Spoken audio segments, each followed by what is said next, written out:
Hong Kong Disneyland. Here we go! Yay! Makikita ko na si Elsa! Elsa, do you wanna build a snowman? Excited na ako!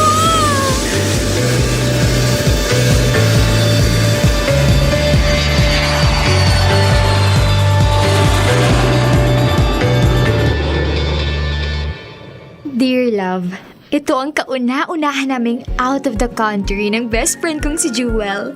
5 taon na kaming magkaibigan. Siya ang naging malapit sa akin noong ako'y nasa kolehiyo. Likas na mataas palagi ang energy niya na siyang kabaliktaran ko. Pero kahit ganoon pa man, ay masasabi kong masaya ako na parte siya ng buhay ko. Ito na ulit ang unang beses na magkasama kami sa isang galaan na talagang pinaghandaan at pinag-isipan naming dalawa. Parehas kaming fan ng Disney, kaya naisipan namin na ito agad ang aming puntahan. Hindi ko akalain na ang Hong Kong trip naming dalawa ay magsisilbing isang pangit na alaala.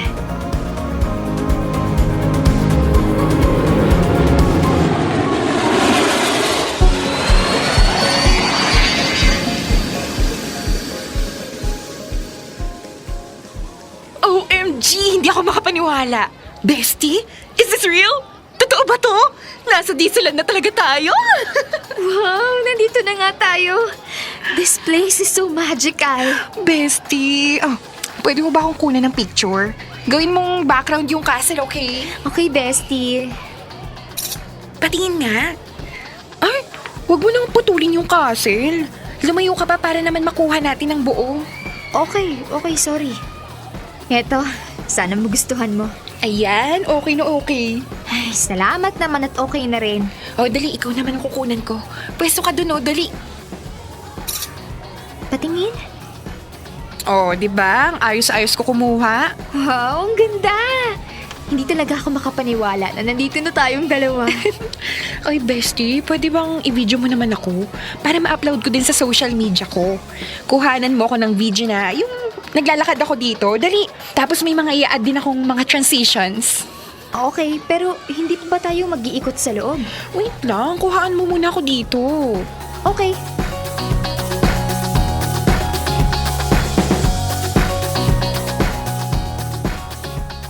Dear love, pakiramdam ko ay para akong PA o kaya naman ay videographer ng kaibigan ko. Halos lahat ata nang makita niyang magandang lugar o tanawid dito sa loob ay gusto niyang kuhanan ko siya ng litrato at video. Isa siyang small content creator, kaya naman din naiintindihan ko naman ang parte ng trabaho at pagkatao niya yon. Pero nalulungkot ako na tila wala siyang pakiramdam na nandito kami para magsaya, mag-bonding at hindi para gumawa ng content niya.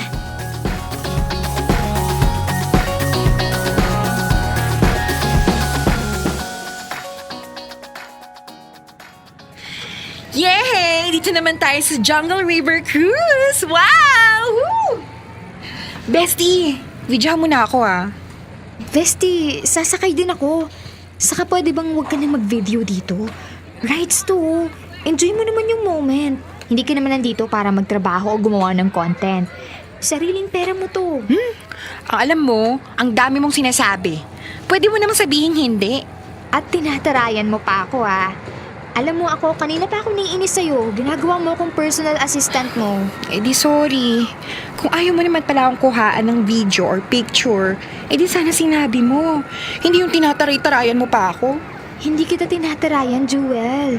Gusto ko lang ipaalala sa'yo na turista din ako dito. Gusto ko rin mag-enjoy.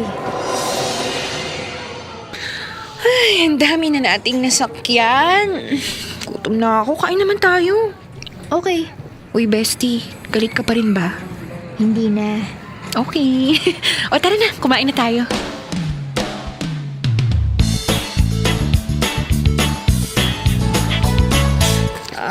Sakit ng paa ko. Kakalakad. Pero magpapalit muna ako ng damit.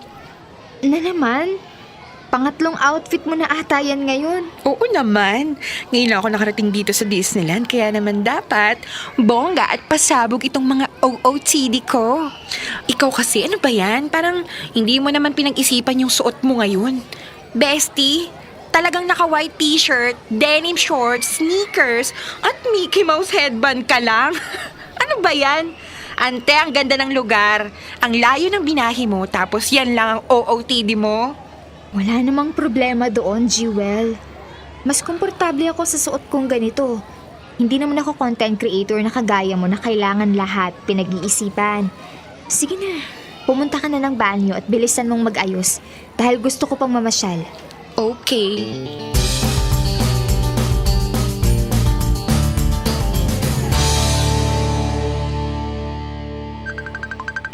Hello?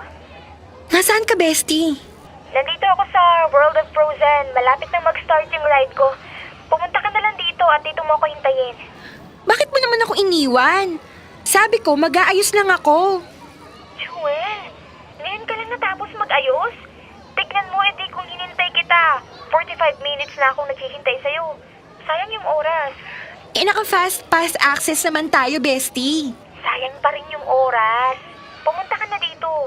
Natatakot ako. Baka maligaw ako rito. Balikan mo na lang ako dito, please. Wala ka bang Google Maps? Basta, bestie, sige na. Hindi ako aalis dito. Hihintayin kita.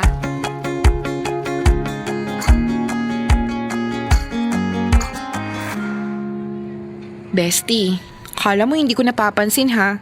Sobrang taray mo sa akin ngayon. Inilabas ko na nga yung tripod ko. Hindi na nga kita ginagambala. Tapos ngayon, nang tipid-tipid mo magsalita sa akin. Pwede ba, Jewel? Bigyan mo muna ako ng space. Manahimik ka muna, okay lang? At hindi ako nagtataray sa'yo. Gusto ko lang ng tahimik. Bestie, tapatin mo nga ako. Naiinggit ka ba sa akin? Ha? Pinagsasabi mo? Magmula kasi nung naging content creator ako, parang naging masyado ka ng iwas tapos ang taray mo pa sa akin kapag magkasama tayo. Saan nanggagaling yan? Alam mo, kung gusto mo ring maging content creator, tutulungan naman kita eh. Pipicture lang kita, kukuhaan lang kita ng video, tuturuan pa kitang Bakit mag-edit. ba napunta tayo sa ganitong topic, Jewel? Hindi ako naiinggit sa'yo. Naiinis ako sa'yo kasi wala kang sensitivity. Parang tumatakbo lang yung mundo sa'yo.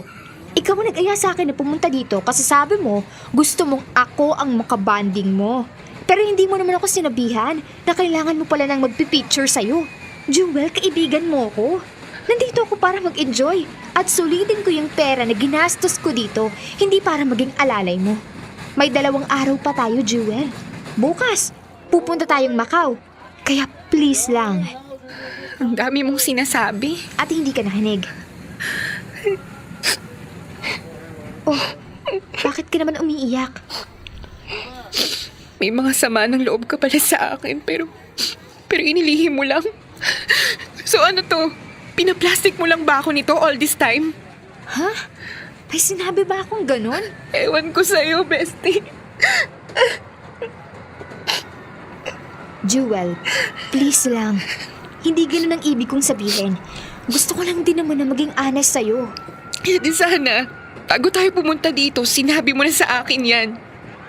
Tumahan ka na. Malapit na magsimula ang fireworks.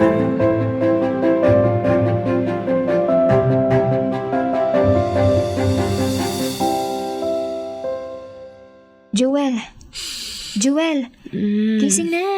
Para makaabot tayo sa free ride papuntang Macau. Ikaw na lang, inaantok ako.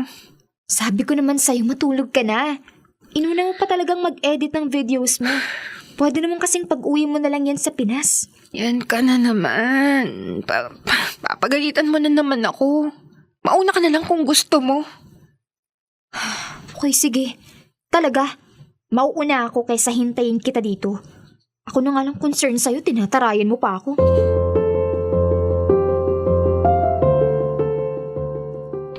Dear love, iniwan ko na nga lang siya sa hotel namin at sumakay ako sa free bus ride papuntang Macau. Ewan, pero parang ang bilis kumulo ng dugo ko sa kanya. Ngayon na ako nainis ng ganito sa kaibigan ko.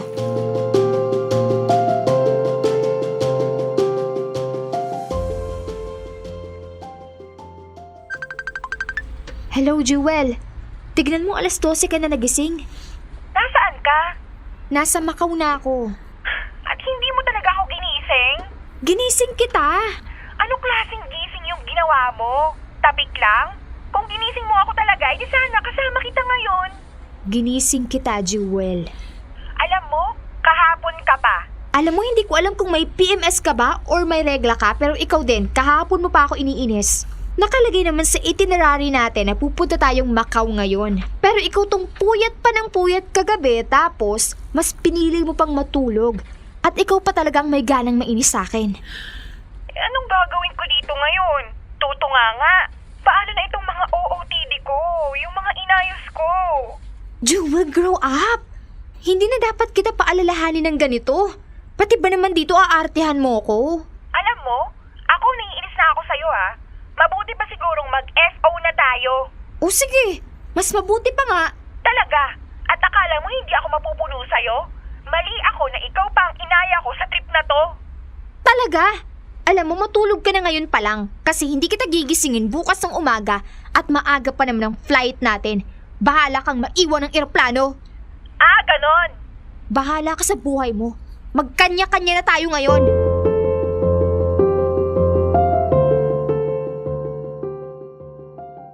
Dear love, kahit sa loob ng eroplano ay hindi kami nagkikibu ang dalawa. Napuno na talaga ako dahil hindi naman niya ako ganito tinatrato dati. Hindi naman ganitong ugali niya noon. Pero bakit bigla na lamang na hindi na kami gaanong nagkakaintindihan na dalawa? Masusubok nga talaga ang isang samahan sa bakasyon.